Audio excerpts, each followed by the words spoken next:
வணக்கம் நண்பர்களே, இது திசையெட்டும் தமிழ்.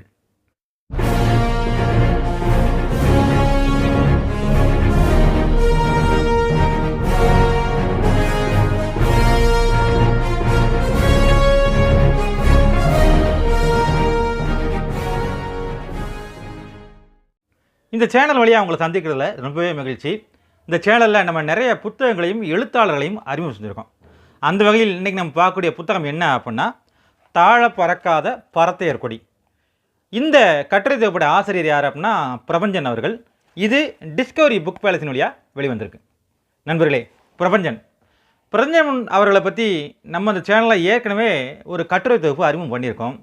அப்போயே பிரபஞ்சனை பற்றி அறிமுகம் பண்ணியிருக்கோம். இருந்தாலும் திரும்ப ஒரு தடவை அறிமுகம் பண்ணுறதுல ஒரு பெரிய பிரச்சனைகள் நினைக்கிறேன். பிரபஞ்சன் சொந்த பெயர் சாரங்கபாணி. 1945 பிறந்த பிரபஞ்சன் சமீபத்தில் 2018 தான் இறந்து போனார். சின்ன வயசுலேயே நன்றாக கல்வி கற்ற எழுத்தாளர்களில் இவரும் ஒருத்தர். இவர் பூர்வீகம் எது அப்படின்னா கும்பகோணத்துக்கு பக்கத்தில் அப்படிங்கிறாங்க. இவருடைய இளமை காலம், பள்ளி காலம் எங்கே அப்படின்னா தஞ்சாவூரில் நடந்தது அப்படிங்கிறாங்க. இவருடைய இறுதி காலம், பெரும்பான்மையான காலம் என்ன அப்படின்னா பாண்டிச்சேரியில் இருந்தது. இவர் நிறைய சிறுகதைகள் எழுதியிருக்காரு, நாவல் எழுதியிருக்காரு. குறிப்பாக சொல்லணும் அப்படின்னா இவருடைய வானம் வசப்படும் அப்படிங்கிற நாவலுக்காக 1995 சாகித்ய அகாடமி விருது வாங்கியிருக்காரு. இவர் நிறைய இலக்கிய கூட்டங்களில் பேசியிருக்காரு. அவர் யூடியூப்லையும் கிடைக்குது. குறிப்பாக இவரை பற்றி சொல்லணும் அப்படின்னா இவருடைய கட்டுரை தொகுப்பு சிறுகதைக்கு எந்த அளவுக்கு முக்கியத்துவம் இருக்கோ அதே போல் கட்டுரை தொகுப்புக்கும் மிக முக்கியமான இடம் இருக்கும் அப்படின்னு நான் சொல்லுவேன். ஏன் அப்படின்னா இவர் வாழ்ந்த பிரெஞ்சு பகுதியை பற்றி நிறைய எழுதியிருக்காரு. இன்னும் சொல்லப்போனால் வானம் வசப்படும் நாவலே டியூப்ளேவுடைய ஆட்சி காலத்தில், இன்னும் சொல்லப்போனால் அனந்தரங்கம் பிள்ளை இருந்த காலகட்டத்துக்கு பற்றி மையமாக வச்சும் எழுதப்பட்ட நாவல் அப்படின்னு சொல்லலாம். இவருடைய கட்டுரை தொகுப்பில் ரொம்ப முக்கியமான ஒன்று அப்படிங்கிறது இந்த தாழ பறக்காத பரத்தையர் கொடி. இதில் ஒரு 17 கட்டுரைகள் இருக்கார். பிரபஞ்சனுடைய இளமை காலம் அவரை பற்றி எழுதியிருக்காரு. அதே போல் அவருடைய எழுத்துலகை பற்றி எழுதியிருக்காரு. அதே போல் இலக்கியத்தை பற்றி சில கவிதைகளை பற்றி விமர்சனம் எழுதியிருக்காரு. எல்லாம் சேர்த்து தான் இந்த தாழ பறக்காத பரத்தையர் கொடி. இது உயிர்மை பதிப்பகத்தில், உயிர்மை மாத இதழில் தொடராக வந்த ஒரு பகுதி. அதைத்தான் மொத்தமாக சேர்த்து ஒரு தலைப்பு வச்சு கட்டுரையாக தொகுதியப்பட்டிருக்காரு. சரி, இந்த 17 கட்டுரைகளில் உங்களுக்கு அறிமுகம் செய்யப்படுறது ஒரு 3-4 சம்பவங்களை சொல்லி இதை அறிமுகம் பண்ணலான்னு நினைக்கிறேன். முதல் கட்டுரையில் சொல்கிறாரு, இவர் குமுதம் பத்திரிகையில் வேலை செஞ்ச போது நடந்த சம்பவங்களை சொல்கிறாரு. குமுதம் பத்திரிகையில் முதல்ல வேலை செஞ்சப்போ தான் மனைவி எல்லாரையும் கூப்பிட்டு சென்னைக்கு வரலான்னு நினைக்கிறாரு. ஆனால் வீடு கிடைக்கல. இவரோட பெரும்பாலான காலங்கள் பிரபஞ்சன் சொல்கிறாரு, திருமணத்துக்கு முன்னாடி, திருமணத்துக்கு பின்னாடியும் பல நாட்கள் நான் மேன்ஷனில் தான் குடியிருந்தேன். மேன்ஷனை பற்றி எழுத சொன்னால் நான் எவ்வளவோ எழுதுவேன். அந்த அளவுக்கு சென்னையில் பார்த்தீங்கன்னா மேன்ஷன் எப்படி இருக்கும் அப்படின்னா குருவி கூட்டை விட சின்னது அப்படிங்கிறாரு. அதாவது ஒரு கட்டில் ஒன்று இருக்கும், அவ்வளோதான். உள்ள ஒரு சின்ன பாத்ரூம் இருக்கும். அந்த சின்ன பாத்ரூம் நீங்கள் திரும்பினா முதுகு இடிக்கும். அந்த அளவுக்கு தான் பாத்ரூம் இருக்கும். அதை ஒட்டி ஒரே ஒரு கட்டில், கரெக்டாக நீங்கள் கால் நீட்டி படுக்கலாம், அவ்வளோதான். இந்த சின்ன குருவி கூட்டுக்கள் தான் நான் பெரும்பாலான ஆண்டுகள் நான் வசித்தேன் அப்படிங்கிறாரு. அப்படி இருக்கும்போது முதல் முறையாக குமுதத்தில் வேலை கிடைக்குது. குமுதத்தில் வேலை கிடைச்சா அங்கே என்ன ஒரு ஸ்பெஷல் அப்படின்னா, தான்கிட்ட வேலை பார்க்குற ஆட்களுக்கு எஸ்ஏபி என்ன செய்கிறாரு அப்படின்னா அங்கே ஒரு சின்ன குவார்ட்டர்ஸ் மாதிரி கொடுக்குறாரு. முதல் முறையாக என் மனைவியை கூட்டு இந்த குவார்ட்டரில் குடியிருந்தேன். நான் இருந்த மேன்ஷனை கம்பேர் பண்ணால் இது பெரிய மாளிகை தான். எனக்கு ஒரு 2 ரூம் இருக்குது, அவ்வளோதான், வேறு ஒன்றும் கிடையாது. அதை கம்பேர் பண்ணால் இதெல்லாம் பெரிய மாளிகை அப்படிங்கிறாரு. தான் மனைவி பிள்ளையெல்லாம் கூப்பிட்டு இங்கே சேர்க்கணுமே, ஸ்கூலில் சேர்க்கணுமே அப்படிங்கிறக்காக சேர்த்து வைக்கிறாரு. இது முக்கியம் கிடையாது. அடுத்து சொல்கிறாரு, குமுதத்தில் முதல்ல இந்த கிசுகிசு எழுதுகிற பற்றி அங்கே உள்ள ஆட்கள்லாம் சொன்னாங்க. குமுதத்தில் கிசுகிசு எப்படி ஸ்டார்ட் ஆனது அப்படின்னு சொல்லும்போது சொல்கிறாரு, 1960களில் உங்களுக்கு தெரிஞ்சிருக்கும் ஏவிஎம் ராஜன் ஒரு நடிகர் இருந்தார். அந்த ஏவிஎம் ராஜனுக்கும் புஷ்பலதா அப்படிங்கிற நடிகைக்கும் கனெக்ஷன் இருக்கிறது. அதாவது 2 பேரும் பழகிக்கிறாங்க அப்படிங்கிற முதல் செய்தி வருது. கிசுகிசுவை முதல்ல போடுறாங்க. இதை போட்ட உடனே என்ன ஆகுது அப்படின்னா, அந்த கிசுகிசு உங்களுக்கு தெரியுமே, நேரடியாக சொல்ல மாட்டாங்க. இப்போ ஏவிஎம் ராஜன்னா மன்னர் பெயர் கொண்ட ஒரு நடிகருக்கும், மன்னர் பெயர் கொண்ட ஒரு 3 எழுத்து நடிகருக்கும் அல்லது 4 எழுத்து நடிகருக்கும் போடுவாங்க. புஷ்பலதா அப்படின்னா ஒரு மலரின் பெயர் கொண்ட நடிகைக்கும் இந்த மாதிரி 2 பேர் நெருங்கி பழகிறாங்க என்று சினிமா வட்டாரங்கள் தெரிவிக்கின்றன அப்படின்னு சொல்லி குமுதத்தில் கிசுகிசு போட்டாங்க. இதை பார்த்த உடனே அந்த நடிகை என்ன நேராக ஆசிரியர் வீட்டுக்கே போயிடுச்சு. போய் கத்துது, ஆசிரியர் நீங்கள் வெளியே வாங்க அப்படின்னு கற்றுனே அந்த ஆசிரியர் வெளியே வர்றாரு. என்ன அப்படின்னு கேட்டோன்னே, எப்படி நீங்கள் போட போச்சு, நான் அந்த மாதிரி அவரோட பழகிறேன்னு சொல்லி எப்படி நீங்கள் சொல்ல போச்சு அப்படின்னு கத்துது. ஆனால் என்ன இதில் விசேஷம் அப்படின்னா, ஒரு மாதம் 2 மாதம் கழித்து உண்மையிலே 2 பேரும் கல்யாணம் பண்ணிக்கிறாங்க.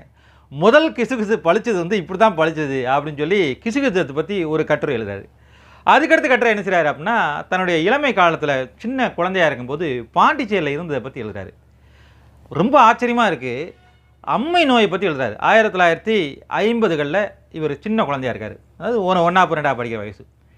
அப்போ என்ன செய்கிறாருன்னா, தான் வீட்டில் எப்படி இப்படிலாம் விளையாண்டோம். தனக்கு தங்கச்சி ஒன்று இருக்குது, தம்பி ஒன்று இருக்கான். தங்கச்சி பேர் பானு, தம்பி பேர் மூர்த்தி. அதாவது 2வது தங்கச்சி, 3வது சின்ன குழந்தை மூர்த்தி.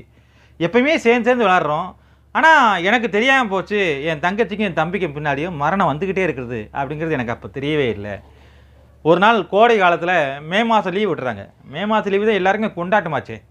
எங்கள் அம்மா நினச்சிட்டாங்கன்னா, எங்கள் மாமா வந்து விருத்தாச்சலத்துலேருந்து ஊருக்கு வர்றாரு. பாண்டிச்சேரிக்கு எங்கள் அம்மா பார்க்க வர்றாரு. பார்த்துட்டு எல்லாம் பேசி முடிச்சுட்டு, தான் ஊரில் ஒரு விசேஷம் இருக்குது, அதுக்காக இந்த மூத்த பையனை கூப்பிட்டு போகிறேன், அதாவது சாரங்கபாணி பிரபஞ்சன் நான் கூப்பிட்டு போகிறேன் அப்படிங்கிறாரு. அவங்க அம்மா சரி அப்படின்னு அனுப்பி வச்சுருது. போகும்போது சொல்லுது, என் பிள்ளை நல்லா பார்த்துக்கடா, அப்பப்போ அவனுக்கு வந்து எண்ணெய் வச்சு குளிப்பாட்டுவிடு, எப்போயுமே வழக்கம் போல் அம்மா அப்பாக்கள் சொல்கிறது தான் சொல்லி அனுப்புகிறாங்க.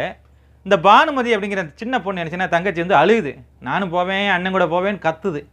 அவங்க அம்மா விடலை, இருக்கட்டும் நீ இன்னொரு நாளைக்கு போய்க்கலாம் அப்படிங்குது. டாட்டா கழி அனுப்பிவிட்டாங்க. பிரபஞ்சன் நினைச்சாருன்னா அங்கே மாமா கூட ஊருக்கு போயிட்டார், விருத்தாச்சலம் போயிட்டார். ஒரு மாதம் இருந்து ஜாலியாக எல்லாம் விளையாண்டுட்டு இருக்கும்போது போகும்போதே அவங்க அம்மா சொல்லுது, அந்த நடக்கக்கூடிய ஃபங்க்ஷனுக்கு நாங்கள்லாம் பின்னாடி வர்றோம் அப்படிங்கிறாங்க. ஆனால் பிரபஞ்சன் அந்த வீட்டில் இருக்கும்போது அவங்க அம்மா அப்பா வரவே இல்லை. பிரபஞ்சனுக்கு ரொம்ப ஆச்சரியமாக இருக்குது. என்ன அம்மா வர்றேன்னு சொன்னாலே ஆளைங்கானும் பேரைங்கானும் அப்படின்னு சொல்லிட்டு கிட்டத்தட்ட அந்த லீவே முடிஞ்சு வருது. ஒரு மாதம் லீவு முடிஞ்சு வருது. ஊருக்கு வர்றாங்க. ஊருக்கு வந்து பார்த்தா வீடே வித்தியாசமாக இருக்குது. பிரபஞ்சன் உள்ளே நுழையிறாரு. மயான அமைதியாக இருக்குது. அவங்க பாட்டி வந்து மூலையிலேருந்து கையை வச்சு உட்காந்துட்ருக்கா. அம்மா வந்து பார்க்குது. அம்மா வந்து பார்த்தோன்னு முதல் கேள்வி கேட்குறாரு, ஏன் நீ ஊருக்கே வரல, எங்கே பானுமதி எங்கே, மூர்த்தி எங்கே, ஆளையை காணும் பேரையும் காணும் அப்படிங்கிறாரு. அவங்க அம்மா கட்டி பிடிச்சி அழுகுது. வேமா பின்னாடி கூப்பிட்டு போயிட்டு அழுதுகிட்டே கூப்பிட்டு போயிட்டு கொல்லப்புறத்தில் கூப்பிட்டு போகுது. கொல்லப்புறத்தில் பார்த்தா 2 சமாதி இருக்குது. பிரபஞ்சனுக்கு அந்த வயசில் என்னன்னே தெரியல.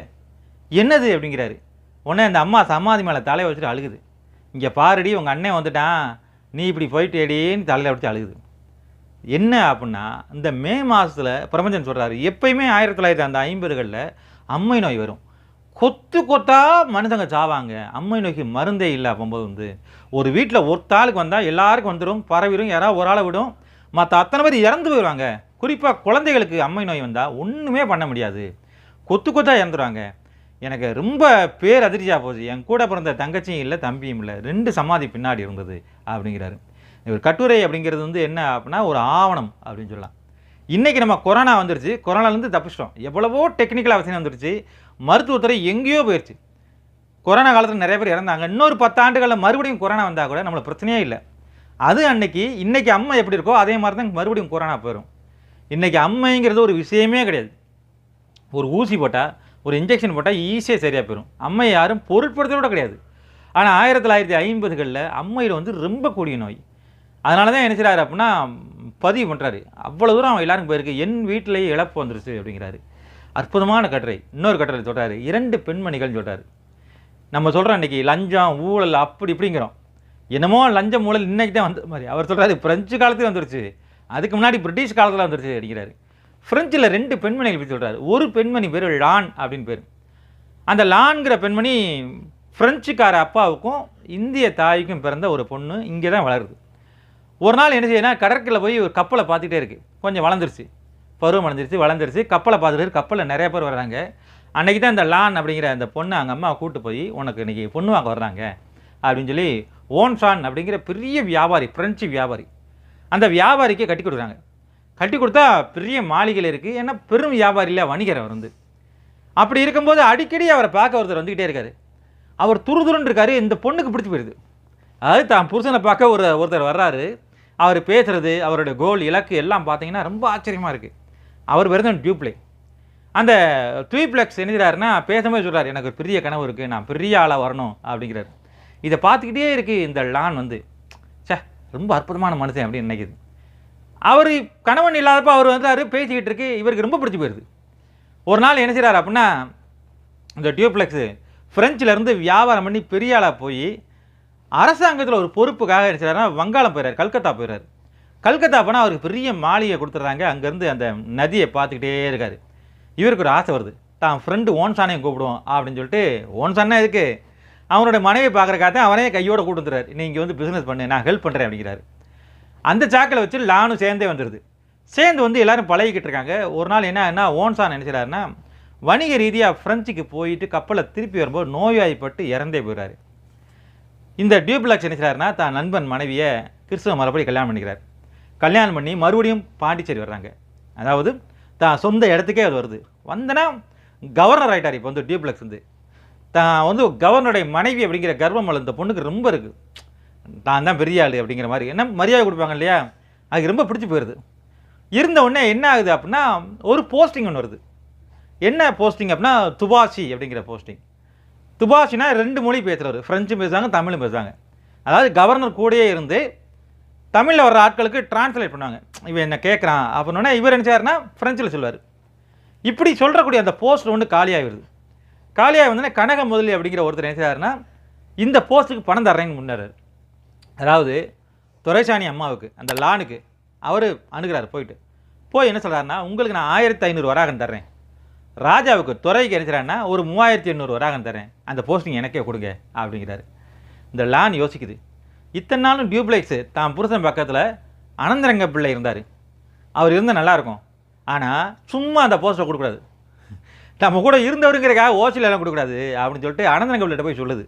இந்த மாதிரி கேட்டிருக்காங்க, நீங்கள் இங்கேயே இருந்திருக்கீங்க, உங்களை நான் வந்து எங்கள் பிள்ளை மாதிரியே பார்த்துருக்கோம், நீங்கள் வேணால் இதுக்கு வாங்கலேன் அப்படின்னு சொல்லி அனந்தரங்க பிள்ளை தன்னுடைய நாட்குறிப்பில் எழுதுறாரு. இந்த மாதிரி துரைசாணி அம்மா கேட்டாங்க, லான் வந்து கேட்டாங்க அப்படின்ட்டு. அப்போ அவங்க என்ன நினைக்கிறாங்கன்னா லஞ்சம் பணம் அப்படிங்கிறது ஆம்பளை மட்டும் வாங்குற கிடையாது, நாங்களும் இருக்கும்ல, எங்களையும் கொஞ்சம் கவனிங்க அப்படின்னு சொல்லிட்டு பெண்ணும் வாங்கலாம் அப்படிங்கிறக்காக அந்த காலத்தில் அப்படி இருந்திருக்கு.